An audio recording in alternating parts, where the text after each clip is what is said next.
Hello and welcome to Joie de Vivre. So this is the third video in my 3-video series that I wanted to put together around, how to bring more joy and ease and lightheartedness into work, into your work-life balance, etc., etc. Now, how do we do that, right? Because, the thing about Joie de Vivre is that it is innate to all of us. We have innate well-being. We have innate joy within us. Now, why are we not living in that place all the time? Well, because it really does have to do with the narratives that we buy into, and a lot of the narratives that have been propagated through the generations is about pain and suffering. And, you could say, well, the Buddha said that life is suffering. And I would say that, yes, of course, there is suffering within life, but life does not have to be all suffering. And I think, of course, I wasn't around when the Buddha was around, but I think what the Buddha means is you cannot escape the suffering that comes to you in life. Like there are going to be times when you experience pain and suffering as being because you're incarnated in this human body. That's true. However, we don't need to choose suffering. We don't need to live so much in this narrative of suffering that we cannot enjoy the other aspects of life, because there's so much to enjoy, and there's so much to just be amazed by. When we can get out of our sort of narrower tunnel vision views about pain and suffering, when we can get out of that, then we can be aware and tuned into the miracles that exist every day, just the miracle of life, the miracle of existence, the miracle of awareness. Those things we take these things for granted, right? We take our lives for granted. We take our moments on the planet for granted a lot of the times. And part of that is because, yes, as human beings, we're going in and out of, certain narratives, certain, mental loops. Sometimes we get stuck in mental loops, or we're inevitably going to have ebbs and flows in terms of our moods and our states of mind. And that's all natural. Unfortunate things are going to happen, and we're going to have feelings about that. We're going to experience loss and grief and all of that. All that's a given. And yet that doesn't mean that life is hard and then you die, which is one of the narratives that a lot of people walk around with. Maybe life doesn't have to be hard. Maybe it can be easy more of the time. And that goes for work, and that goes for our personal lives, our relationships, what have you. Now I've created the work-life playbook to really kind of focus on, work and career and how we relate to our jobs, and, how we can actually function better in the environments that we're working in, whether that's working in an office or working from home, whichever, fits your life. But where does the ease come from? How do we access the ease? How do we make things become more joyful and more playful? And it all has to do with perspective. It has to do with opening ourselves up to the possibility that things can be easy. It has to do with letting our foot off the accelerator, as I said before. It has to do with letting ourselves relax, letting ourselves off the hook. We don't have to be perfect. We don't have to be doing everything all the time.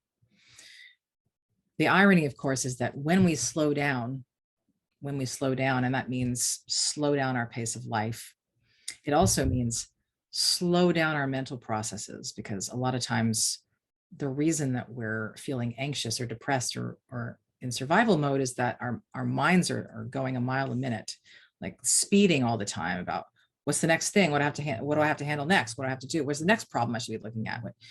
Oftentimes we go from problem to problem to problem. That's, not the best way to live your life, right? Putting out fires. What if we develop eyes for ease? What if instead of expecting things to be hard, we start expecting them to be easy. I mean, it sounds ridiculously simple. And it's not as easy to apply necessarily. I mean, for some people, they might just get it, right? They just might say like, yeah, you know what? I'm actually going to go into work tomorrow and just see what happens if I expect it to be easy. And for others, it might be harder to do that because there's been such a habit created of expecting things to be hard and going in ready for a fight, ready to, if you're commuting to work these days, a lot of people aren't, but, armoring up and just getting in the car and ready to be angry and, or, you go into work, or whether it's plugging in to work or, going into work, just again, rolling up your sleeves and ready for battle. Oh, that just sounds exhausting.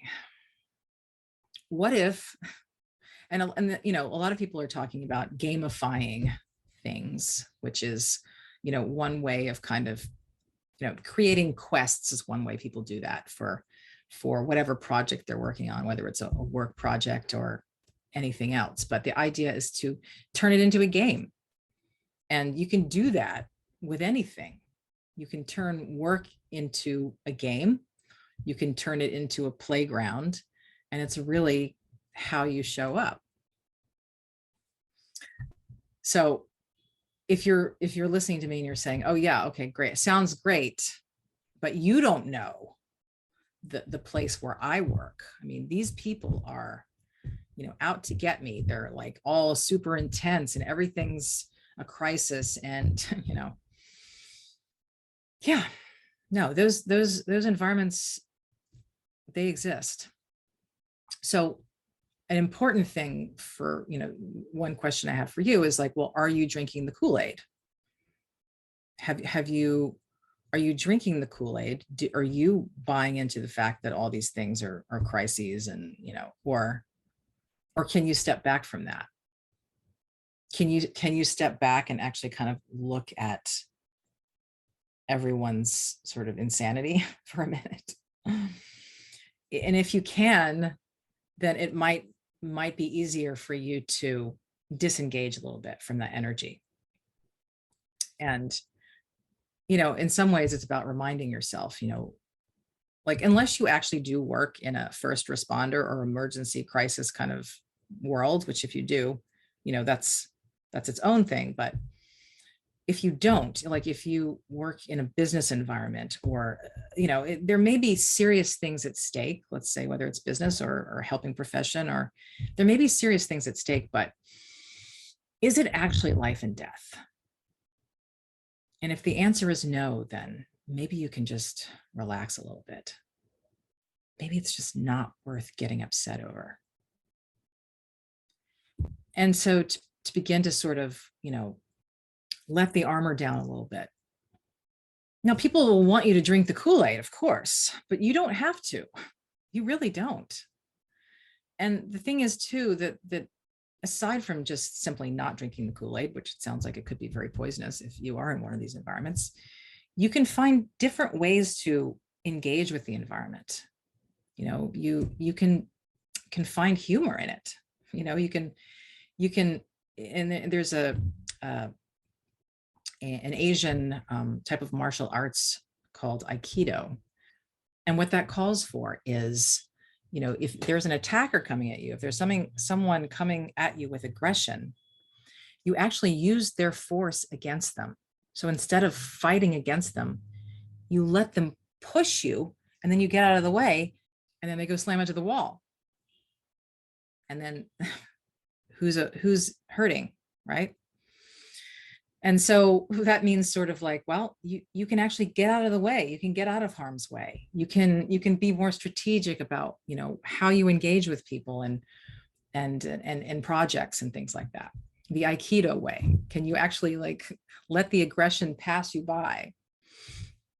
So there are many creative ways, is what I'm saying. We don't have to be stuck in the same loops over and over and over again, the same loops of pain and suffering, and there's no way out, and I'm trapped in this, and I guess, life is hard and then I die. We don't have to be stuck in that. So, how can we turn our lives of pain, suffering, and survival mode into ease, play, and abundance? Because it is absolutely possible for everyone to do that. Everyone.